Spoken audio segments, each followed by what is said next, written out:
અને આ સાથે ફરી એકવાર બઝર વાગ્યું છે। વધુ એક મહત્વના સમાચાર પર નજર કરી લઈએ। લોકમત 2024 ને લઈને આ અગત્યના સમાચાર। સુરેન્દ્રનગર લોકસભા બેઠક અંગે પણ મહત્વના સમાચાર। સુરેન્દ્ર લોકસભા બેઠક અંગે આ સૌથી મોટા સમાચાર કે બેઠકથી કોળી મતદારોનો રહસ્યમય મિજાજ દેખાયો। સુરેન્દ્રનગર બેઠકથી હાર જીત પર કરોડોનો સટ્ટો રમાયો।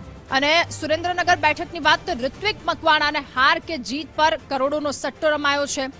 પહેલા બનાસકાંઠાની વાત કરવામાં આવી, આણંદની વાત કરવામાં આવી, જામનગરની વાત કરવામાં આવી અને આ તરફ વધુ એક સુરેન્દ્રનગરની પણ તળપદા અને ચુવાડિયા કોળી ઉમેદવાર વચ્ચે અહીંયા જંગ છે। અને આજ મુદ્દે આપણી સાથે જોડાઈ ચૂક્યા છે અમારા એસોસિએટ એડિટર દીક્ષિત ઠકરાર। દીક્ષિત, સુરેન્દ્રનગર પણ સટ્ટો।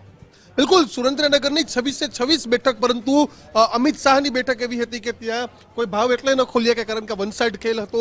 CR પાટીલની નવસારી બેઠક પર પણ આ થયું। સુરતમાં ચૂંટણી હતી નહીં, પરંતુ 10 થી 12 બેઠકો એવી છે કે ત્યાં જબરજસ્ત રીતે સટ્ટો રમાઈ રહ્યો છે। તેમાં ઉત્તર ગુજરાતની બનાસકાંઠા, પાટણ, સાબરકાંઠા બેઠક પર કરોડોનો સટ્ટો, તો તેની સાથે જ સૌરાષ્ટ્રની જામનગર, જુનાગઢ બેઠક પર કરોડોનો સટ્ટો, સાથે જ રાજકોટમાં પરસોત્તમ રૂપાલાની હાથ કે જીત થશે તેના પર સૌનો મિજાજ। પરંતુ સુરેન્દ્રનગર આ બેઠક ચૂંટણી દરમિયાન ચર્ચામાં એટલા માટે રહી કે ક્ષત્રિય મતદારો આ બેઠક પર જોરદાર પ્રભુત્વવાળા હતા। સૌથી વધુ ભલે ચુવાડિયા કોળીના મત આવતા હોય, પરંતુ ત્યારબાદ ક્ષત્રિય મતદારો આ બેઠક પર નિર્ણાયક રહ્યા। ક્યાંક આ બેઠક પર ભાજપને હારનો સામનો પણ કરવો પડ્યો, પરંતુ અલ્ટિમેટલી જે સટ્ટા બજારના ભાવ ખુલ્યા છે રાધા, આ ટ્રેન્ડ, આ ભાવ આપણે આપણા દર્શક મિત્રોને બતાવીએ કે 4 જૂન સુધી એટલે કે 3 જૂનના રાત સુધી બદલાતા રહેશે।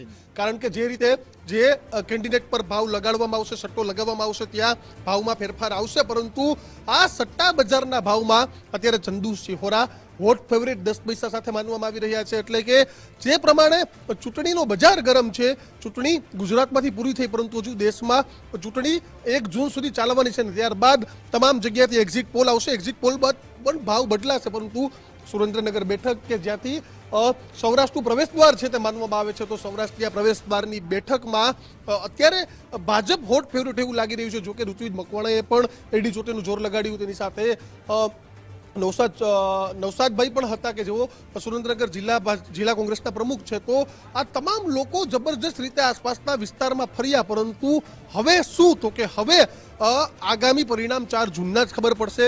ઘણી બધી વખત ઘણી બધી ચૂંટણીમાં જોયું છે કે સટ્ટા બજારના ભાવ પણ ઊંધા પડ્યા છે। તો તમામ જગ્યાની અત્યારે વાત કરીએ તો જે બજારમાં ભાવ ભાજપથી ખુલી રહ્યા છે, પરંતુ આગામી દિવસોમાં ખબર પડશે કે સુરેન્દ્રનગર બેઠક પર કોળી એટલે કે ચુવાડિયા અને તળપદા કોળીના મતદારોનો મિજાજ કઈ બાજુ છે, તેની સાથે ક્ષત્રિય મતદારો, દલિત મતદારો, માઇનોરિટી મતદારો પણ મહત્વના હતા, પરંતુ હવે 4 જૂને જ ખબર પડશે। પરંતુ અત્યારથી બોલી લગાવની શરૂઆત થઈ ગઈ છે। અને આ સુરેન્દ્રનગર બેઠકનો જંગ પણ રસપ્રદ રહી શકે તેવું કહેવાઈ રહ્યું છે, કારણ કે તળપદા અને ચુવાડિયા કોળી આ બંને લોકો દ્વારા જે જંગ હતો એ જંગ કંઈક અહીંયાનો પણ અલગ છે। સુરેન્દ્રનગર બેઠકથી કોળી મતદારોનો એક રહસ્યમય મિજાજ કે જે સામે આવ્યો। સુરેન્દ્રનગર ઋત્વિક મકવાણાની હાર જીત અને આ બેઠક પર હાર જીતનો કરોડોનો સટ્ટો રમાયો છે। ભાજપના ચંદુ સિહોરાનું પણ નામ, ઋત્વિક મકવાણાની હાર કે જીત, આ વાત પર પણ સટ્ટો અને કોળી ઉમેદવારો વચ્ચે અહીંયા જંગ જામ્યો હતો। એટલે આ બેઠક પણ વધુ રસપ્રદ રહી શકે, કારણ કે ચંદુ સિહોરા સુરેન્દ્રનગરથી 10 પૈસા